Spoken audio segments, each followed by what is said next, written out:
नमस्कार, सुदर्शन न्यूज देख रहे हैं आप। मैं हूं संगीता झा। बुलेटिन में शुरुआत करेंगे उत्तर प्रदेश की खबरों के साथ। खबर यूपी के लखनऊ से है। आपको बता दें कि लखनऊ चिन्हट डिवीजन के अंतर्गत आने वाले सेक्टर 5 पावर हाउस के अवर अभियंता नमो नारायण राय ने उपभोक्ता उपमन्यु मिश्रा को संविदा कर्मियों के साथ मिलकर जमकर पीटा, जिससे उसे काफी गंभीर चोटें आई हैं।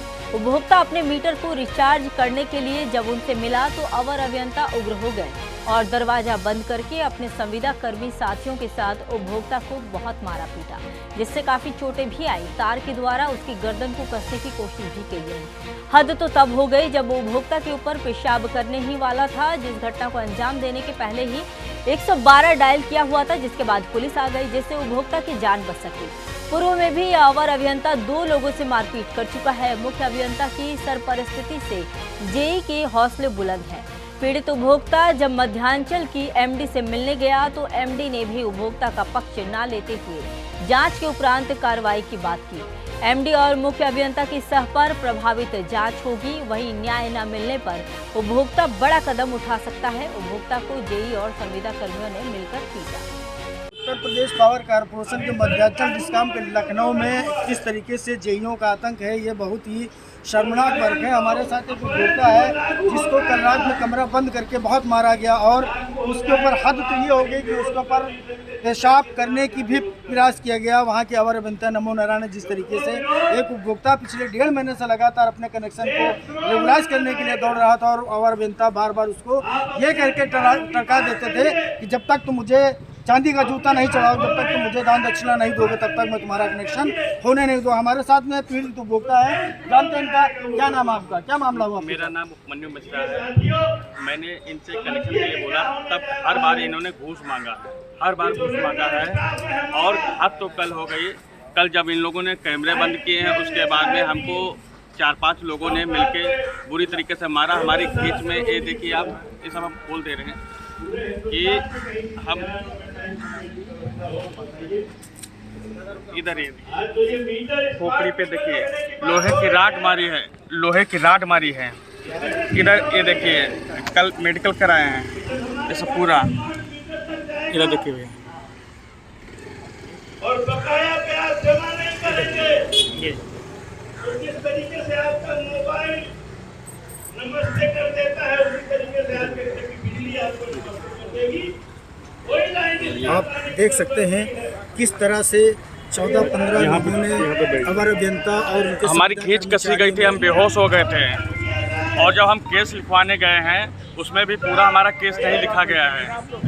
वहाँ पर पैसा ले लिया गया या जो भी किया गया, हमारा केस नहीं लिखा जा रहा है। आप गए क्यों थे? आपके साथ घटना घटी क्यों? हम गए थे अपने मीटर की रिकॉर्डिंग में। हमने अपने साले साहब को भेजा था, अवनीश अग्निहोत्री, और जो कि 4 से 5 बार इन्होंने यहाँ से वहाँ, वहाँ से यहाँ राउंड लगवाया, लेकिन उसके बावजूद भी सही ढंग से उससे बात नहीं कर रहे थे। हमने 11 बार फ़ोन मिलाया।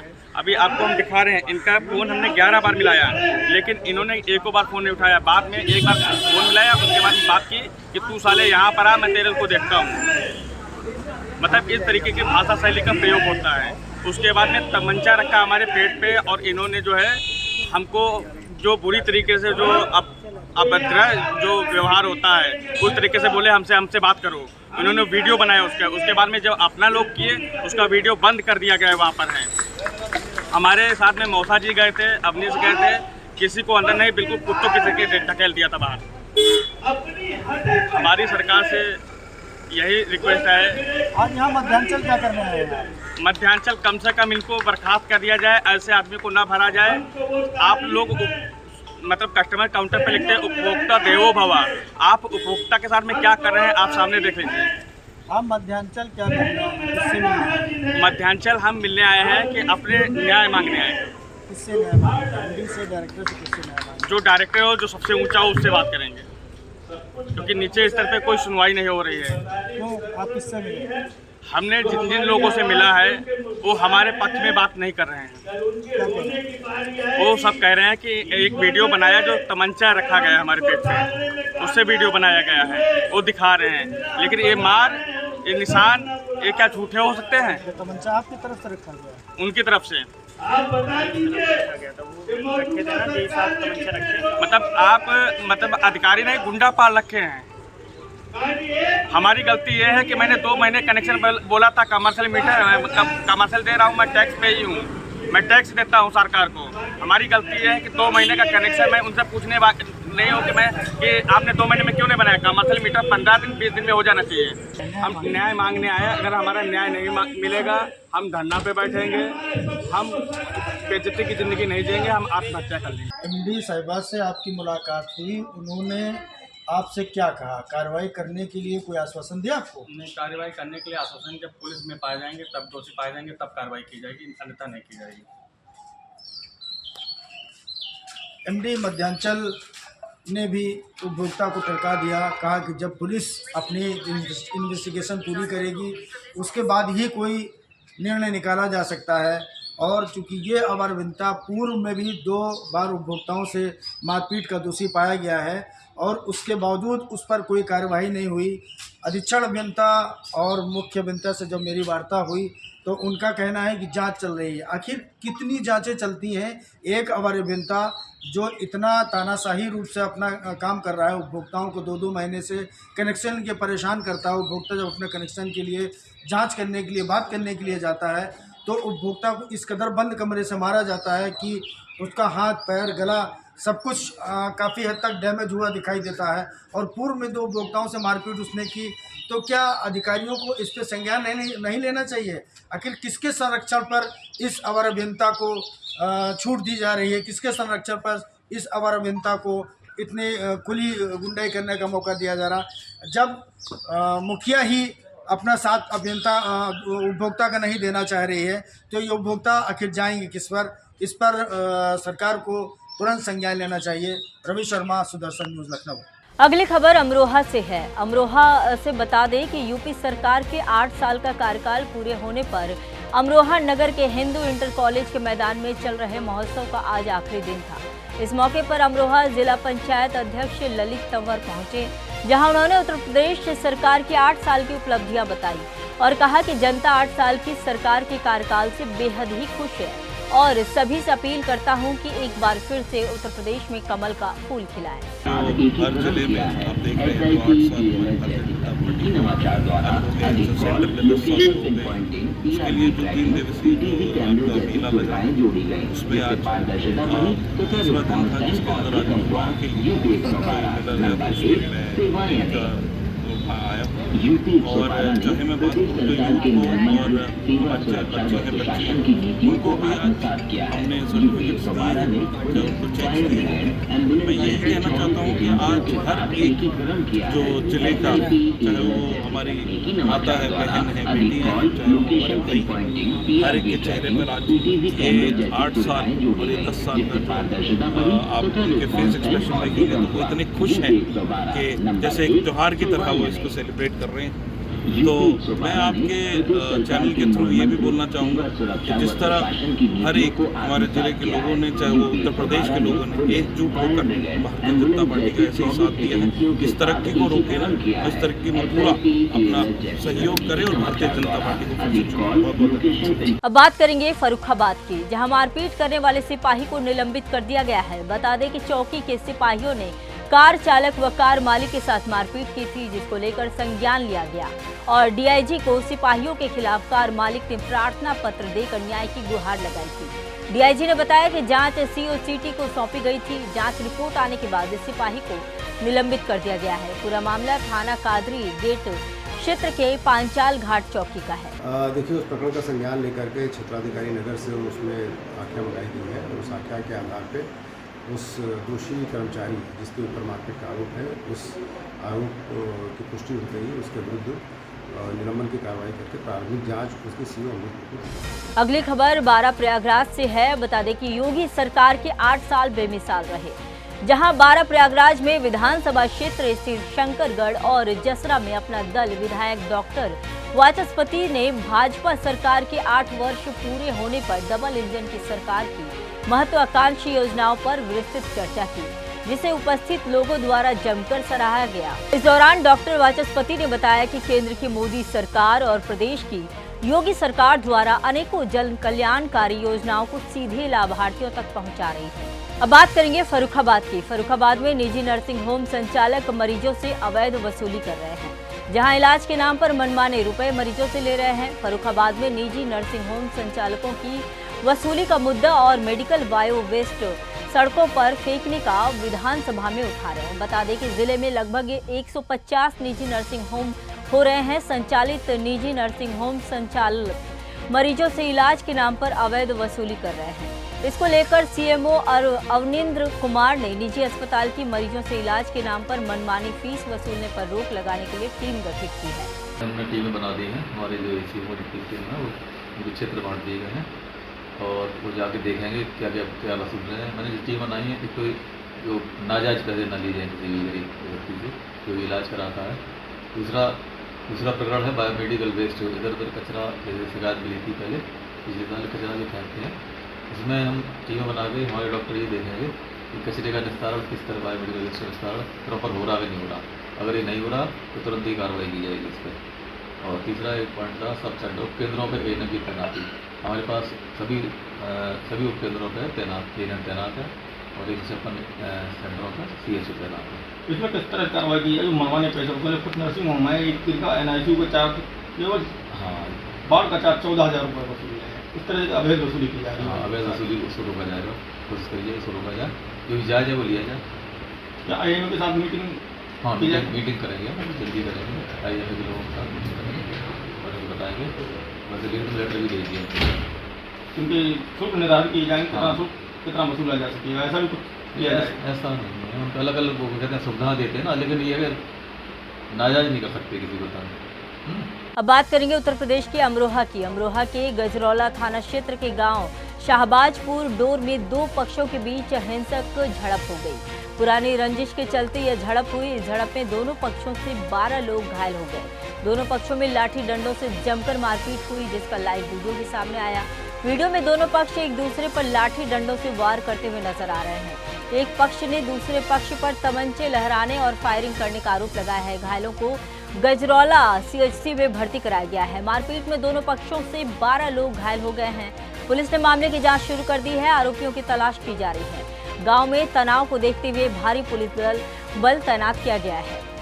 स्थानीय प्रशासन ने ग्रामीणों से शांति बनाए रखने की अपील भी की है। दिनांक 28 मार्च 2025 को थाना गजरौला क्षेत्र के अंतर्गत ग्राम शहबाजपुर डोर में दो ट्रक चालकों के बीच में ट्रक निकालने को लेकर विवाद उत्पन्न हो गया। दोनों पक्ष में लाठी डंडे से मारपीट हुई। पुलिस द्वारा मौके पर पहुंचकर घायल व्यक्तियों को उपचार के लिए सीएचसी भेज दिया गया।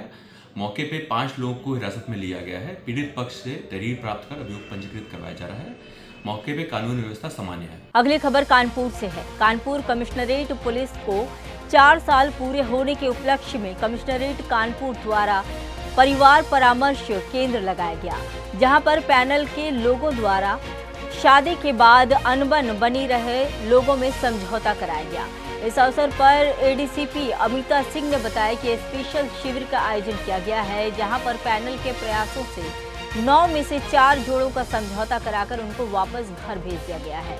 वहीं पैनल के सदस्य अभय मिश्रा ने बताया कि जो भी पति पत्नी के बीच विवाद होता है उसकी एप्लीकेशन पुलिस को दी जाती है। पुलिस के द्वारा यहां समझौते के लिए भेजा जाता है। इसके बाद हमारा काम होता है कि पति पत्नी के विवाद को खत्म कराकर उनका समझौता करा दिया जाए। जो पति पत्नी में छोटे छोटे मनमुटाव होते हैं, उनकी प्रार्थना पत्र जब किसी अधिकारी को, सक्षम अधिकारी को दिया जाता है राजपत्र को, तो यहाँ के लिए परिवार परामर्श केंद्र के लिए मार्क होता है। सोमवार से लेकर शनिवार तक के लिए यहाँ पर जो है प्रतिदिन ट्रेंड काउंसलर हैं जो उनको समझा करके और टूटे हुए परिवारों को जोड़ते हैं। पिछले साल जैसे 900 कुछ आए, इसमें 500 कुछ लोगों को समझा करके भेज दिया गया। जिस दिन ये समझा करके समझौता होकर के भेजा जाता है, उस दिन उस काउंसलर को दिली संतोष होता है, जिसका उस डे होता है कि हमने आज एक टूटे हुए परिवार को जोड़ दिया है। इससे कोई अच्छा कार्य है नहीं। काउंसलर में कुछ होता क्या है कि महिलाएं कुछ होती जो अपनी बातें नहीं कह सकती, तो हर डे पे एक महिला काउंसलर है, लगभग एक एडवोकेट है समाज सेवी हैं, सोशल वर्कर हैं। इस तरह होकर के एक एक टीम बनाई गई है, 3-3, 4-4, 5-5 काउंसिलों के प्रतिनिधि के लिए, जो एक एक को दे करके चलते हैं। ये हम लोगों का पुलिस कमिश्नरेट कानपुर नगर का 4 वर्ष पूरे हो रहे हैं इसकी स्थापना को, तो उसी के उपलक्ष्य में हमने ये स्पेशल शिविर लगाया है परिवार परामर्श केंद्र का, जिसमें जोड़े हमारे पास आए हैं जिनमें अनबन है, और उनको फिर से समझौता करा करके, प्यार से समझा बुझा करके उनको फिर से अपने फैमिली में वापस लौटाने का एक ये कोशिश है हमारी। और इसमें अभी तक हमारे पास इस परामर्श केंद्र में 9 वाक़े आ गए हैं, जिसमें से कि अभी तक 4 हमारे समझौता होकर के जा चुके हैं और अभी लोग हैं अभी तक। अब बात करेंगे यूपी के बस्ती की, जहां राणा सांगा को लेकर पूरे देश में बवाल चल रहा है। वहीं बस्ती की हरैया विधानसभा सीट से क्षत्रिय विधायक अजय सिंह भी समर्थन में आ गए हैं। उन्होंने अखिलेश यादव शाहिद पूरी समाजवादी पार्टी को आड़े हाथों लेते हुए जमकर खरी खोटी सुनाई। विधायक ने आगे क्या कुछ कहा, अब भी सुनिए। जकड़े रहे, भारत के लोगों ने यातना झेली और उसके बाद जाकर के हम आजाद हुए। और ऐसे लोग जिन्होंने देश के लिए कुर्बानी दी, 80 घाव लगने के बाद, धड़ कटने के बाद ही युद्ध के मैदान में जो जवान जटा रहा हो, उसको 81वां घाव देने के लिए समाजवादी पार्टी को बधाई देता हूं कि इसी तरह से चलते रहे। अभी समाजवादी पार्टी है, धीरे धीरे महासमाजवाद की तरफ बढ़ जाएंगे लोग।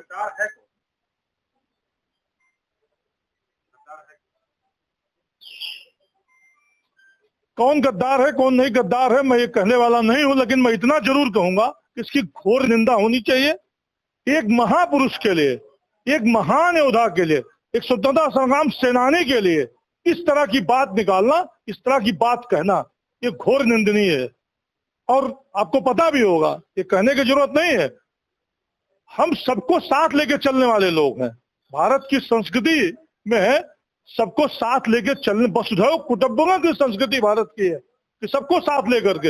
ये बंटवारे की राजनीति कर रहे हैं, इनको ये लगता है इसको बांट दिया जाए, इसको बांट दिया जाए।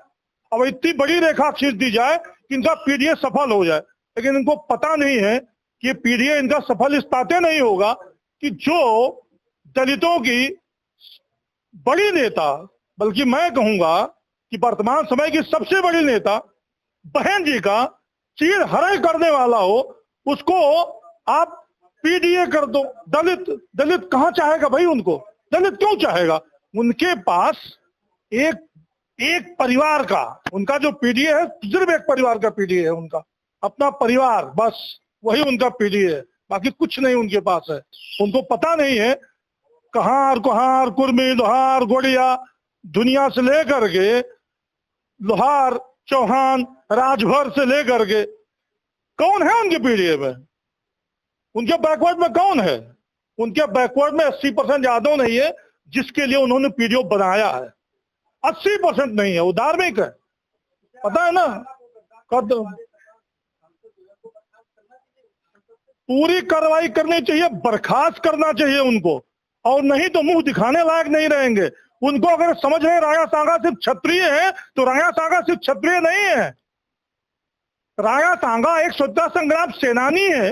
अपनी देश की रक्षा के लिए, अपनी जनता की रक्षा के लिए वो लड़े हैं, उन्होंने प्राणों की आहुति दी है। उन्होंने सिर्फ क्षत्रियों की रक्षा नहीं की है, उसमें हर कोई था, कुर्मी कुहार यादव बनिया लोहार से लेकर के जितनी भारत की जातियां हैं, उस सभी भारत की जातियों के लिए लड़े हैं। उनको ये लगता है कि क्षत्रिय के खिलाफ एक शब्द बोल करके हम दलितों को भड़का लेंगे, उनकी गलत फहमी है। अखिलेश यादव, मैं तो यही चाहता हूं, पार्टी लाइन पे नहीं हूं, मैं तो यही चाहता हूं इसी तरह जैसा कुंभ पर बोल करके खत्म कर लिया अपने आप को, वैसे स्वतंत्रता संग्राम सेनानियों पर, महापुरुषों पर बोल करके, तो ये इनके दिमाग का दायरा यहीं तक सीमित है।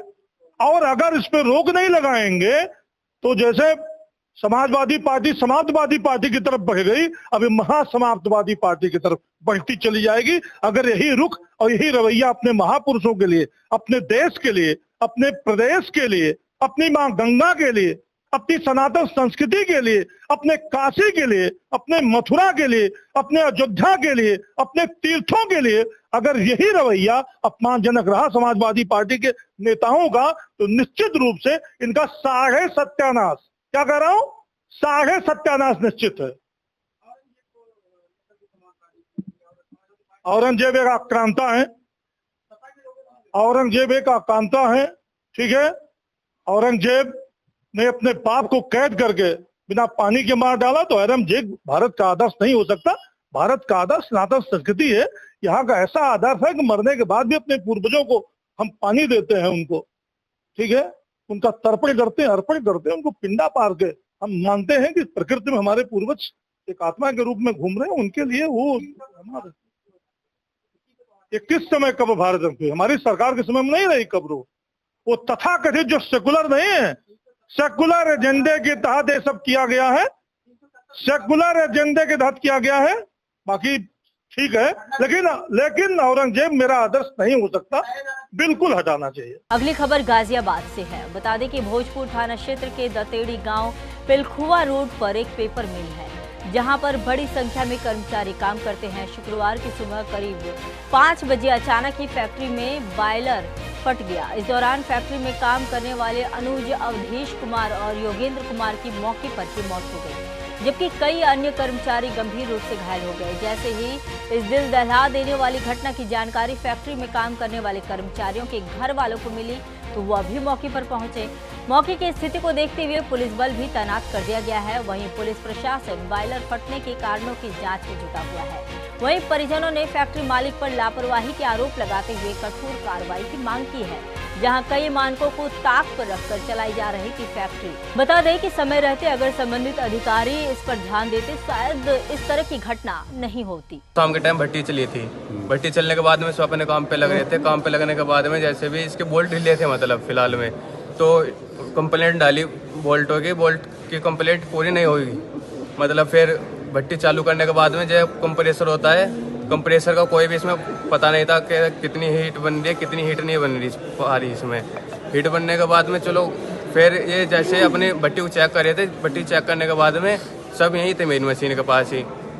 मशीन के पास आने के बाद में मैंने अपनी मशीनों को बंद करने के बाद में मशीन चेक करने का रोल जैसे भी मैंने चेक करने के बाद में प्रेशर ऐसा आया एकदम से, तीनों बंदों की मौत होगी। कितने बजे की बात है ये? सुबह 3:40 की बात है, 3 बजे के 40 मिनट की बात है जी। क्या बनता है इस फैक्ट्री में? रोल बनते हैं जिसमें रबड़ चढ़ती है उन पे। कितने लोग थे उस टाइम? 4 बंदे थे यहाँ पर। कोई सेफ्टी नहीं थी यहाँ पर, ना जूते थे, नहीं हेलमेट था, ना दस्ताने थे, कोई सेफ्टी नहीं थी यहाँ पर। कितने लोग काम करते हैं इसमें? 4 बंदे लोग नाइट में। टोटल फैक्ट्री में कितने काम करते हैं इसमें अंदर? दिन में 10 एक बंदे थे, नाइट में बस वो लड़का था, नहीं 3 बंदे रहते हैं वो ज़्यादा नाइट में। का भाई अनुज कुमार है जो यहाँ पे काम करता था, लगभग 3 साल हो गए हैं। तो ये इस कंपनी में जो है जो रबड़ रोल होते हैं, जो पेपर मशीन में लगाए जाते हैं, वो रोल बनते हैं यहाँ पे। और ये कंपनी कोई भी सेफ्टी फीचर फॉलो नहीं करती है और गैर कानूनी तरीके से वर्करों से काम कराया जा रहा था यहाँ पे। और यहाँ बोल्ट भी पुराने लग रहे थे, कोई भी सेफ्टी फीचर फॉलो नहीं कर रही है। सारे सेफ्टी फीचरों को किसी का भी फॉलो नहीं कर रही है। गैर कानूनी तरीके से कंपनी काम करा रही थी वर्करों से, और हम मालिक के खिलाफ सख्त से सख्त कार्रवाई की मांग करते हैं। मीडिया कर्मी से हाथ जोड़। कितनी उम्र है जी? उसकी लगभग 25-26 के लगभग उसकी उम्र है। शादीशुदा है जी? शादीशुदा है। कितने लोग एक्सपायर हुए हैं? ये 3 लोग एक्सपायर हुए हैं। आज दिनांक 28 मार्च 2025 को प्रातः लगभग 5:30 बजे थाना भोजपुर पर सूचना प्राप्त हुई कि ग्राम दतेड़ी स्थित north eastern rubber and rolls private limited नाम की एक फैक्ट्री, जिसमें बॉयलर फटने से एक दुर्घटना हुई है तथा 3 काम कर रहे हैं व्यक्तियों की वहाँ पर मृत्यु हो गई है। एक व्यक्ति थोड़ा घायल हुआ है। इसमें थाना भोजपुर पुलिस द्वारा तत्काल इसका संज्ञान लेते हुए मौके पर जाकर आवश्यक कार्रवाई की गई है। इसमें दुर्घटना में अवधेश, अनुज और योगेंद्र नाम के 3 कार्यरत व्यक्तियों की वहाँ पर मृत्यु हुई घटनास्थल पे तथा एक लकी नाम के व्यक्ति को हल्की चोटें आई हैं। प्रकरण में आवश्यक वैधानिक कार्रवाई की जा रही है। अगली खबर यूपी के हरिगढ़ से है। हरिगढ़ महानगर में परिवहन एवं यातायात विभाग ने मिलकर शहर के लोगों को यातायात के नियमों के प्रति जागरूक किया, जहां एसपी ट्रैफिक मुकेश चंद्र उत्तम ने सुदर्शन से बात करते हुए कहा कि लोगों को सुरक्षा के मानकों पर खरा उतरने के लिए नियमों के प्रति जागरूक किया जा रहा है। 2 पहिया वाहन चालकों को हेलमेट वितरित किए जाएंगे। वहीं आरटीओ प्रवर्तन वंदना सिंह ने कहा कि प्रवर्तन अभियान चलाने से पहले लोगों को सुरक्षा के लिए जागरूक करना है, जिससे कि आगे चलकर प्रवर्तन की जरूरत ही ना पड़े। कार्यक्रम की अध्यक्षता मंडलायुक्त संगीता सिंह ने की। आज यहाँ पर हेलमेट वितरण का कार्यक्रम हो रहा है। न जाने कितनी ही जाने जाती हैं बिना हेलमेट के, तो क्या आज यहाँ किस चीज को लेकर जागरूकता अभियान चलाया जा रहा है? ये देखिए, लगातार समय समय पर हम लोग सड़क सुरक्षा के जो और यातायात के नियम है उसके प्रति लोगों को जागरूक करते रहते हैं, जिससे कि यातायात व्यवस्था अच्छी बनी रहे और यात्रा सुरक्षित रहे। सुरक्षा के मानकों में जैसे कि हेलमेट है, सीट बेल्ट है, धीमी गति से चलें, मोबाइल फोन का प्रयोग ना करें, चलते समय अपनी लेन में चलें, रॉन्ग साइड ड्राइविंग ना करें, ये सब चीजें हैं जिनके प्रति यहाँ पे हम लोग जागरूक कर रहे हैं। हमने एक स्टॉल भी लगा रखा है जो हमारे इंस्ट्रूमेंट्स सड़क सुरक्षा से संबंधित है, उनका एक प्रदर्शनी भी यहाँ लगाया है और लोगों को इसलिए जागरूक कर रहे हैं कि वो सुरक्षित रहें, क्योंकि उनकी जान बहुत महत्वपूर्ण है, उनके परिवार के लिए, इस देश के लिए और समाज के लिए। इसी कड़ी में आज ये पुलिस और परिवहन विभाग के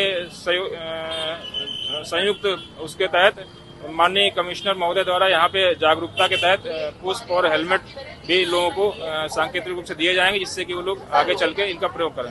तो ये हमारे साथ एसपी ट्रैफिक, जिनका साफ तौर पर कहना है कि लोगों को जागरूक करने के लिए आज हेलमेट वितरण का कार्यक्रम होगा और लोग जो मोबाइल फोन चलाते हैं वाहन चलाते समय उन लोगों को जागरूक किया जाएगा। वीडियो जर्नलिस्ट कमल सिंह के साथ दिवाकर दीक्षित, सुदर्शन न्यूज, हरिगढ़। आज हरिगढ़ महानगर की बात करें तो यहाँ पर यातायात के लिए जागरूकता के लिए अभियान चलाया रहा है। हेलमेट वितरण का कार्यक्रम होगा। कुछ ही देर में कमिश्नर मैडम आएंगी। हमारे साथ आरटीओ हैं वंदना जी। आप बताइए कि ये यातायात जागरूकता अभियान चलाया जा रहा है, हेलमेट वितरण का कार्यक्रम भी होगा, तो क्या क्या और होना है इस क्रम में? एक्चुअली परिवहन विभाग अलीगढ़ और यातायात पुलिस विभाग अलीगढ़ के संयुक्त तत्वावधान में आज मंडलायुक्त महोदया की अध्यक्षता में सड़क सुरक्षा जागरूकता कार्यक्रम चलाया जा रहा है। इसमें पब्लिक को, जो वाहन चालक है, रोक करके उन्हें सड़क सुरक्षा के प्रति, ट्रैफिक नियमों के प्रति जागरूक किया जाएगा और इस बात के लिए भी जागरूक किया जाएगा कि वो अपने घर के अन्य सदस्यों को भी, यहाँ तक कि 2 व्हीलर 2 पहिया जो चालक है, अपने पीछे बैठी सवारी को भी अनिवार्यतः हेलमेट लगवाएं।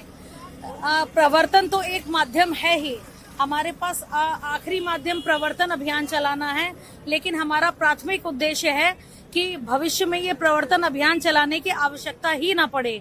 लोग स्वयं से इतने जागरूक हों कि ये हमारे लिए किसी चालान को थोपने के लिए नहीं ये अभियान चलाए जा रहे, हमारी जान की सुरक्षा के लिए ये अभियान चलाए जा रहे हैं। तो सभी 2 पहिया 4 पहिया वाहन चालकों से निवेदन है कि वो स्वयं अपनी सुरक्षा और अपने साथ चलने वाले पैदल चालकों और पीछे बैठे जो यात्री हैं उनकी सबकी सुरक्षा का ध्यान रखें, स्वयं जागरूक रहें, अपने परिवार के अन्य सदस्यों को जागरूक करें। तो ये थी हमारे साथ आरटीओ वंदना जी, जिनका साफ तौर पर कहना है कि यातायात विभाग और परिवहन विभाग के संयुक्त तत्वावधान में कार्यक्रम हो रहा है। वीडियो जर्नलिस्ट कमल सिंह के साथ दिवाकर दीक्षित, सुदर्शन न्यूज, हरिगढ़। अब बात करेंगे यूपी के शामली की। शामली में 27 मार्च 2025 उत्तर प्रदेश सरकार के सेवा सुरक्षा और सुशासन के 8 साल पूर्ण होने के उपलक्ष्य में जनपद शामली के थाना भवन नगर पंचायत में भव्य जनपद स्तरीय महोत्सव का आयोजन किया गया। इस महोत्सव के साथ साथ नगर को सुरक्षा की दृष्टि से हाईटेक बनाने की दिशा में एक महत्वपूर्ण कदम उठाया गया। नगर पंचायत ने पूरे कस्बे को सीसीटीवी कैमरों से लैस किया और एक अत्याधुनिक कंट्रोल रूम की स्थापना की गई। इस कंट्रोल रूम का उद्घाटन पूर्व कैबिनेट मंत्री सुरेश राणा एवं अपर जिलाधिकारी द्वारा फीता काटकर किया गया।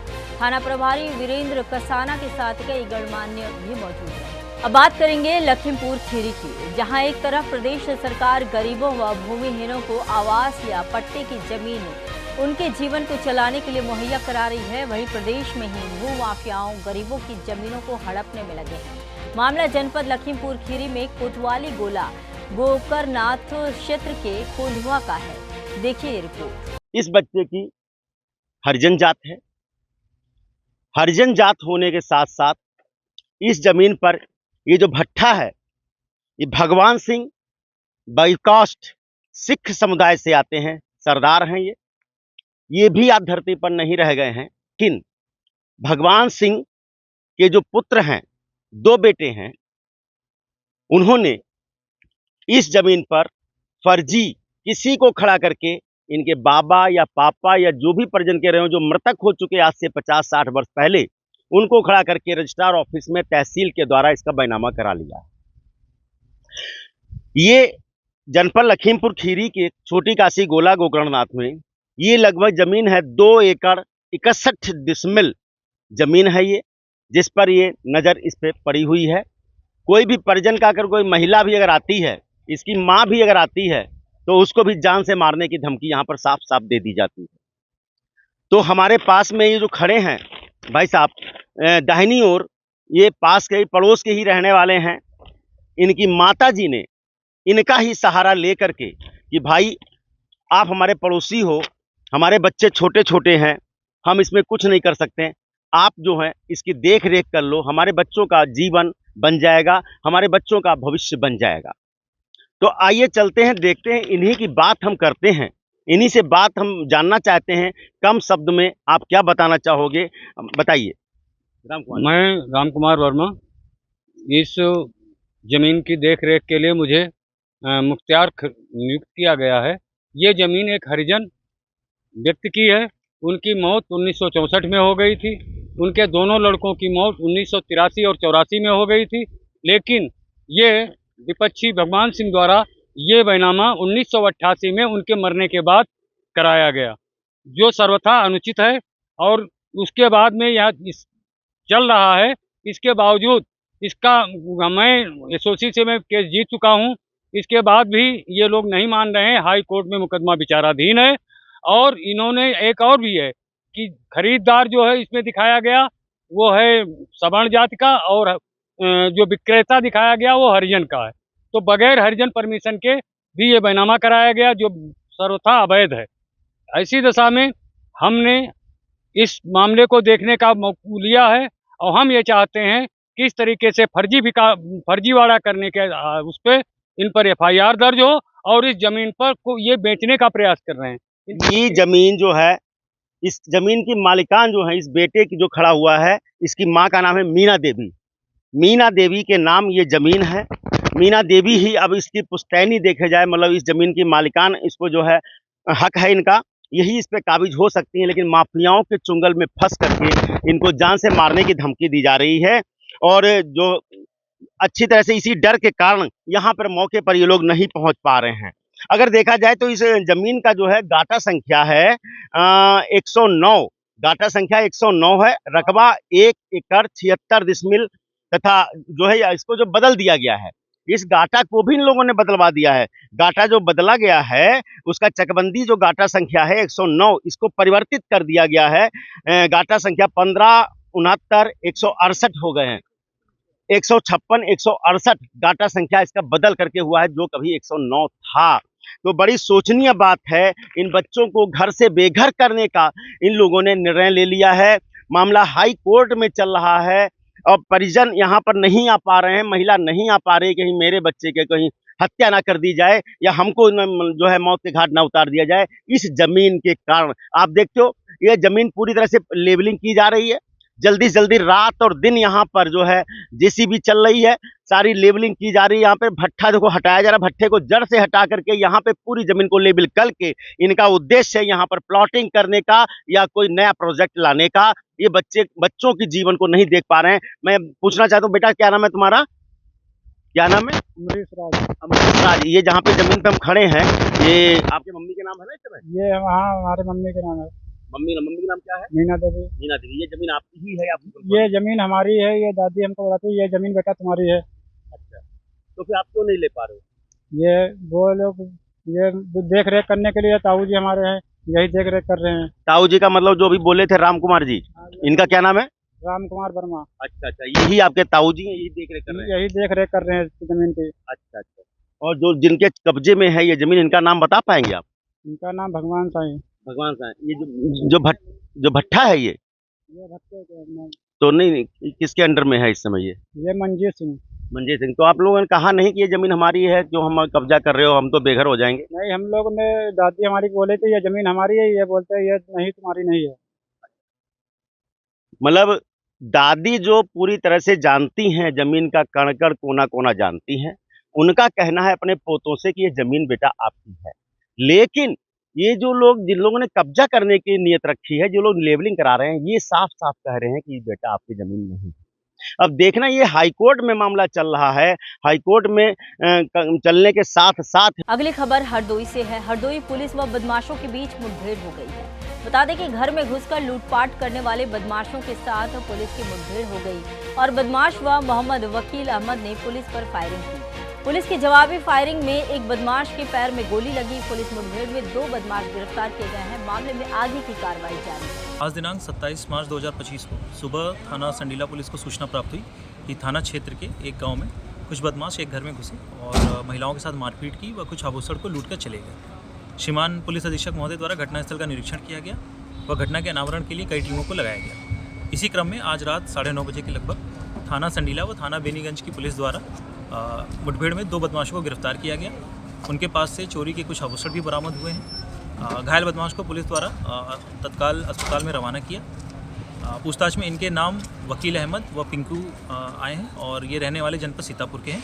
इनके अन्य साथियों की गिरफ्तारी के लिए पुलिस द्वारा प्रयास किए जा रहे हैं। अन्य आवश्यक वैधानिक कार्रवाई प्रचलित है। अगली खबर मध्य प्रदेश से है। मध्य प्रदेश की ग्वालियर से खबर है, जहां बता दें ग्वालियर सेंट्रल जेल में 5 वर्ष से दुष्कर्म सहित पॉस्को एक्ट में बंद आरोपी मनोज यादव की संदिग्ध परिस्थितियों में मौत को लेकर परिवार वालों ने दोषियों के खिलाफ कार्रवाई की मांग को लेकर जयारोग्य अस्पताल रोड पर चक्का जाम किया। वहीं मृत मनोज की मां सहित परिवार वालों ने बताया कि सुबह 7 बजे जेल से रिहाई के लिए रवाना हुए थे तो जेल पर तैनात कर्मचारी ने गुमराह कर दिया। सूचना मिलते ही पुलिस व प्रशासन के अधिकारियों ने परिजनों को कार्रवाई का आश्वासन दिया है, तब जाकर चक्का जाम खुला। 5:30 जब पहुंच गई थी तो क्या लगा मेरे बच्चे से मिलवा दो, तो वकील साहब ने कही 500 रुपया ले तो दे दियो और बच्चा लेके आ जाइयो। तो मैंने कहा साहब 500 रुपया ले लो, मेरे बच्चा से मिलवा दो, मैं बच्चा लेके जाऊंगी।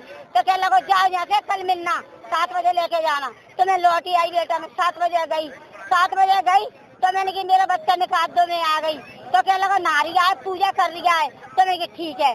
तो मैंने 9 बजे कही तो मेरा बच्चा निकाल दो। अब तो 9 बज गए, 7 बजे की कह रहे थे तुम। तो क्या लगे तुम्हारा बच्चा कहाँ से जाता मर गो, तो कितना मर गो। तो कहीं अब मैं 1000 वार्ड में मैं देख ले गई तो पुल डॉक्टर ने जो कह रही कि नहीं आया बच्चा, कोई मनोज नाम का कोई लड़का नहीं आया। तो जिनने जिद्द कर बच्चा पहुंचा था मेरा सीएम में, तो मैंने सीएम देखो नहीं था बेटा, मैंने बच्चा फोन करके बुलाए, सीएम में गए तो सीएम वाले ने बच्चा मार बेचारे हो गए पुलिस वाले कि शान कर जाते तो जेल से इनकी मुँह पूछ के लायका जाए। मेरा बच्चा है जेल से मेरे पूछ के लायका, मुझे लड़का है मनोज। कब से बनता जेल में? 7 साल का। किस मामले में बनता है? लड़कीबाजी। बहू ले रही है। अभी आपने क्या प्रदर्शन कर रहे हैं, क्या मांग रहे हैं? मैं तो इंसाफ मांग रही हूँ बेटा, मोरोटी को देगा दुकड़ा फूलो, मैं इंसाफ जमान बेटा ये कहिए तो वही ले लाओ, मैं क्या करूँगी बेटा। लेकर के हॉस्पिटल से लेकर के यहाँ तक मैं आपके साथ खड़ा हूँ और जो इनके साथ हुआ है ये बिल्कुल क्रूरता है, बिल्कुल बर्बरता है, मानवता यहाँ मर चुकी है। ये लड़का 26 साल का लड़का है, एक ही बच्चा था इनके। आज इनका बुढ़ापे में कोई सहारा नहीं है। माननीय मुख्यमंत्री महोदय से मैं ये मांग करता हूँ कि ये ग्वालियर में जंगल राज बना हुआ है, भ्रष्टाचारी चरम सीमा पर है, अधिकारी इसमें लिप्त हैं। इन अधिकारियों के खिलाफ सीबीआई जांच कराएं और जो दोषी लोग हों, चाहे वो अधिकारी हो चाहे कर्मचारी हो, उनको कड़ी से कड़ी सजा दिलाएं। और मेरी इनसे मांग है कि ये बुढ़ापे का सहारा था, इसलिए 50 लाख रुपए का इन्हें मुआवजा राशि दी जाए ताकि इनका बुढ़ापा सुधर सके। चक्का जाम इसी मामले से किया गया है कि इनके लिए 50 लाख की सहायता राशि मुख्यमंत्री राहत कोष से दी जाए। पुलिस के अधिकारियों से मेरी बात हुई है, सीआई साहब ने भी कहा है कि हम कार्रवाई करेंगे, लेकिन उनका ये भी कहना है कि हम कार्रवाई कैसे करें, ये तो मजिस्ट्रेट की जांच पहले से ही चल रही है। तो मजिस्ट्रेट की जांच चल रही है, ये बात सही है, लेकिन इनको सहायता राशि कौन देगा? साल से पॉस्को और सीधे क्षेत्र बलात्कार के मामले में सजा काट रहे थे, तो इसमें करीब जमा होने की बता रहे हैं परिवार वाले। बात हुई आज असामाजिक असामान्य इनकी मृत्यु हुई है, इसके संबंध पोस्टमार्टम होकर लाश आई, घर जाकर इन्होंने चक्का जाम की स्थिति करी यहाँ पर। तो इसमें परिवारजनों से बात कर रहे हैं, संभवतः मजिस्ट्रेट जांच हो रही है, मजिस्ट्रेट स्वयं इसमें जांच करेंगे, माननीय न्यायालय जांच करेगी इसमें, जो तथ्य होंगे उसमें जो वैधानिक कार्रवाई करेंगे, समझा रहे हैं इनको परिवार कर रहे हैं। अगली खबर मध्य प्रदेश के सीधी से है। सीधी के मझौली में जहां भगवती मानव कल्याण संगठन के संस्थापक एवं संचालक परमहंस योगीराज श्री शक्तिपुत्र महाराज जी के निर्देशन पर नशा विरोधी अभियान को गति प्रदान करते हुए आज मझौली में संगठन के सैकड़ों पदाधिकारी एवं कार्यकर्ताओं ने मझौली एसडीएम को अवैध नशा पर रोक लगाने के लिए 7 सूत्री मांगों को लेकर ज्ञापन दिया और संगठन के पदाधिकारी ने प्रशासन से अवैध नशे पर रोक लगाने की सख्त कार्रवाई की मांग की है।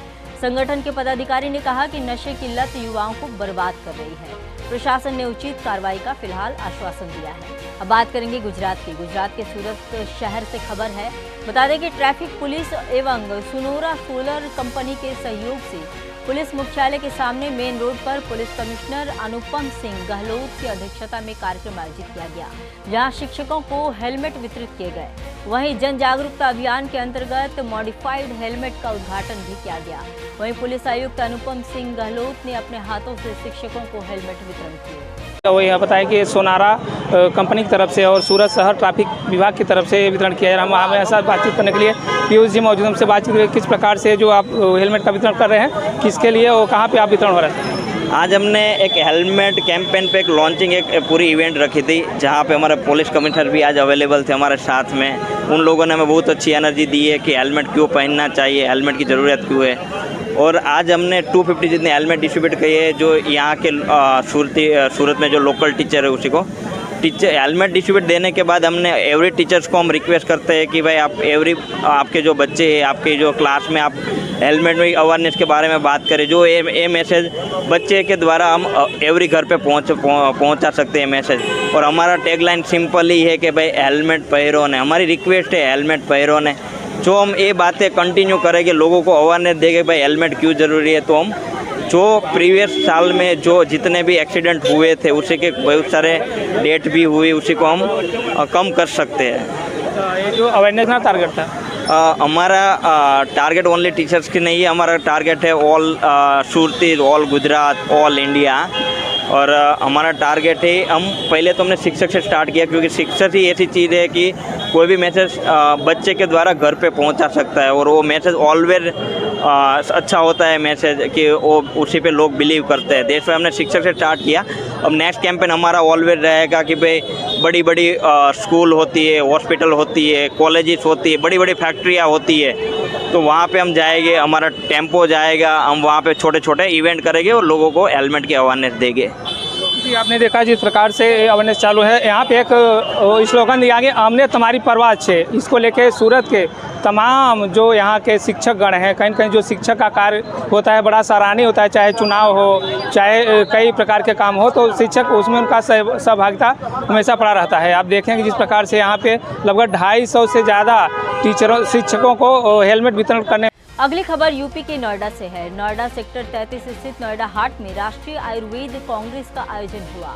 आयोजन के दौरान प्रख्यात डॉक्टर विश्वरूप राय चौधरी ने ओपन चैलेंज किया, जिसमें 3 चैनल पूरे करने वाले को 30 लाख के इनाम के प्रति चैलेंज 10 लाख की राशि का इनाम रखा गया है। इनाम के साथ प्रति चैलेंज 10 लाख की राशि रहेगी।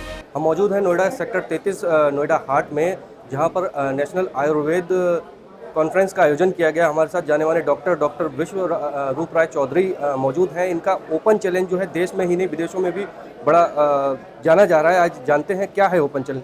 डॉक्टर साहब, क्या है ओपन चैलेंज? बड़ा सिंपल है, 3 चैलेंज है मेरे। पहला चैलेंज, कोई भी एलोपैथिक दवाई डॉक्टर कोई भी एक ऐसा एलोपैथिक दवाई का नाम बताए जिससे कोई भी एक बीमारी पूरा ना सही थोड़ा बहुत ठीक हो जाता हो, थोड़ा बहुत। अगर ऐसी कोई दवाई वो बता दे नाम और साबित करके दिखा दे तो मैं 10 लाख रुपए दूंगा। Challenge number 1। चैलेंज नंबर 2, ये कैंसर के डॉक्टर के लिए, ऑन्कोलॉजिस्ट के लिए। पेट स्कैन, बायोप्सी, मेमोग्राम, क्या इससे कैंसर डायग्नोस होता है या कैंसर बनता है? हमने तो एविडेंस ये देखा कि इससे कैंसर डायग्नोस नहीं होता, कैंसर पैदा होता है। तो मेरा चैलेंज नंबर 2 है, कोई भी ऑन्कोलॉजिस्ट अगर ये साबित कर दे कि बायोप्सी, पेट स्कैन, मेमोग्राम से कैंसर डायग्नोस होता है, ना कि कैंसर बनता है। मैं बोल रहा हूँ कैंसर बनता है, डायग्नोस नहीं होता। मुझे झूठ साबित कर दे तो 10 लाख रुपए और दूंगा। आखिरी चैलेंज, तीसरा चैलेंज, ये भी कैंसर डॉक्टर्स के लिए है। क्या कीमोथेरेपी, रेडिएशन, सर्जरी से कैंसर का कोई ट्रीटमेंट है? क्या इससे कैंसर ठीक होता है, कंट्रोल होता है, रिवर्स होता है, या किसी भी तरह से कैंसर के पेशेंट को इससे कोई भी भला होता है?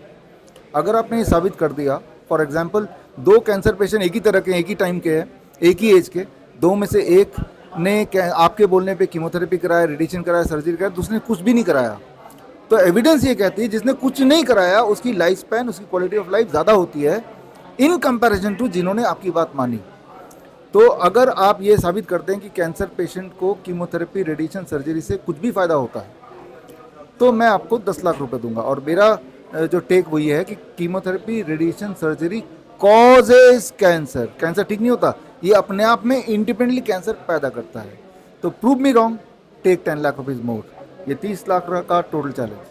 अगली खबर यूपी के फर्रुखाबाद से है। फर्रुखाबाद में अलविदा की नमाज में मुसलमानों ने माहौल खराब करने की कोशिश की। काली पट्टी बांधकर नमाज पढ़ने के लिए अलविदा की नमाज पढ़ने मुसलमान पहुंचे। घटना की सूचना पर सीओ सिटी ऐश्वर्या उपाध्याय, नगर मजिस्ट्रेट संजय कुमार, थाना प्रभारी कादरी गेट पहुंचे। मौके पर ग्राम प्रधान नसरुद्दीन ने बताया कि जमीयत का विरोध प्रदर्शन के लिए आदेश हुआ था और बोले मुस्लिम बिल जो लागू किए गए हैं उनके विरोध में काली पट्टी बांधकर विरोध प्रदर्शन कर रहे हैं। थाना प्रभारी कादरी गेट अमोद सिंह ने मुसलमानों को आड़े हाथों लिया और बोला कि किसी का आदेश यहां नहीं चलेगा। अमोद सिंह ने नमाज पढ़ने के बाद मुसलमानों के हाथ से काली पट्टी को खुलवाया, मस्जिद के बाहर उसके बाद ही निकलने दिया। अमोद सिंह ने मुसलमानों को लगाई फटकार, बोले माहौल खराब करने की कोशिश ना करें। मुसलमानों ने यहाँ विरोध करते हुए काली पट्टी बांधकर यहाँ पर नवाजा। घटना की जानकारी पुलिस के आला अधिकारी पहुँचे हैं और नमाज पढ़कर निकल रहे हैं, उनकी हाथों से काली पट्टी खुलवाई जा रही है। पता किया जा रहा है किस वजह से, जिससे कहने पर उन्होंने काली पट्टी बांधी है। उसका कहना है कि दोषियों की जाँच से कार्रवाई की जाएगी। खबर उत्तर प्रदेश के मुजफ्फरनगर से है, जहां लाल टोपी वालों के काले कारनामे लगातार सामने आ रहे हैं। हाल ही में सपा सांसद रामजीलाल सुमन के द्वारा सदन में वीर योद्धा राणा सांगाजी पर की गई अपमानजनक टिप्पणी से राजपूत समाज के साथ साथ पूरे हिंदू समाज में आक्रोश देखा जा रहा है। कई जनपदों में आक्रामक प्रदर्शन शुरू हो गए और इसी कड़ी में 8 छत्रियों ने बड़ी संख्या में एकत्र होकर आक्रामक प्रदर्शन किया। साथ ही जिलाधिकारी के माध्यम से महामहिम राष्ट्रपति के नाम ज्ञापन भेजा है। ज्ञापन में सपा सांसद को सदन से बर्खास्त करने की मांग की गई है। राजपूत समाज ने चेतावनी दी है, यदि सपा सांसद माफी नहीं मांगते हैं तो आंदोलन और बड़ा किया जाएगा। सपा सांसद ने राणा सांगाजी पर विवादित बयान दिया था और विवादित बयान को लेकर सड़कों पर अब राजपूत समाज उतरा। अभी जो कई दिन से मामला चल रहा राणा सांगाजी पे, वहाँ समाजवादी के एक सांसद महोदय ने जो एक अभद्र टिप्पणी अपनी लोकप्रियता के लिए की है, उसके खिलाफ में आक्रोश है। अब तो समाजवादी पार्टी का वो काम हो गया कि मतलब निकल गया तो पहचानते नहीं, ऐसे निकल गए कि जानते नहीं। जिस पार्टी के लिए हमारे समाज के कुछ लोगों ने नमक लोटा डालने का काम करा, आज में लोग हमारे जख्म पर नमक लगाने का काम कर रहे हैं। आपने उस सांसद को रोकने के बजाय उसे और भड़काने का काम कर रहे हैं। उसे माफी मांगनी चाहिए जब तक, अगर उसे शर्म होती इस बात की, लेकिन उसे सहारा है अपनी पार्टी के मुखिया का और हम इसका पुरजोर विरोध करते हैं। अगर वे लोग चाहते हैं, वे इस चीज को दूसरी तरफ मोड़ना चाह रहे हैं और पार्टी के नेताओं ने भी इसमें आके सही को सही और गलत को गलत कहने का काम किया। उसमें चाहे बहन कुमारी मायावती जी हो, चाहे यहाँ के कैबिनेट मंत्री अनिल कुमार हो, चाहे पूर्व केंद्रीय मंत्री संजीव बालियान हो, कुछ लोगों ने सच को सच कहने का साहस किया, लेकिन ये लोग अब भी सच मानने को तैयार नहीं और उन लोगों को अच्छा बताने का काम करे जिन्होंने इस देश को लूटने का काम करा और उन लोगों को गद्दार बताने का काम कर रहे जिन्होंने अपने बच्चों की बलि दी इसके लिए लड़ाई लड़ी। इस तरह का होगा हमारा देश। अब इसके खिलाफ अगर उसने माफी नहीं मांगी, ये आंदोलन ऐसे चलता रहेगा और इससे भी बड़ा आंदोलन आगे हम करने का काम करेंगे। इसी के साथ जय महाराणा। मैं इस देश के उच्च सदन में समाजवादी पार्टी के सांसद रामजीलाल सुमन द्वारा जो अमर्यादित बयान इस देश के गौरव महान पराक्रमी जिनकी गाथाएं इस देश की माएँ अपने बच्चों को सुनाती हैं, सैकड़ों युद्ध जिन्होंने इस देश के लिए इस मिट्टी के लिए लड़े, और आज उच्च सदन में ऐसे व्यक्ति के प्रति ऐसी मर्यादित भाषा का प्रयोग करना निश्चित रूप से आज पूरा हिंदू जनमानस आहत हुआ है। और उसी के विरोध प्रदर्शन में आज जिला मुख्यालय मुजफ्फरनगर पर हजारों की संख्या में युवा साथियों ने विरोध प्रदर्शन दर्ज कराया। और मुझे शर्म आती है कि जिसका नाम प्रभु राम जी के नाम से शुरू होता है, निश्चित रूप से उसका अपना नाम बदल करके उसको बाबर खान अपना नाम रखना चाहिए, जिन्होंने इस देश को लूटा, इस देश की असलियत को लूटा, यहाँ की समृद्धता को लूटा। ऐसे लोगों को गुणगान करने वालों का इस देश में कोई स्थान नहीं है। अखिलेश यादव भी कह रहे हैं उनकी मानसिकता सब लोगों को पता चल चुकी है, चाहे वो गौ माता के लिए बोलते हों, चाहे वो भगवान के लिए बोलते हों, और चाहे वो महापुरुषों के लिए बोलते हों।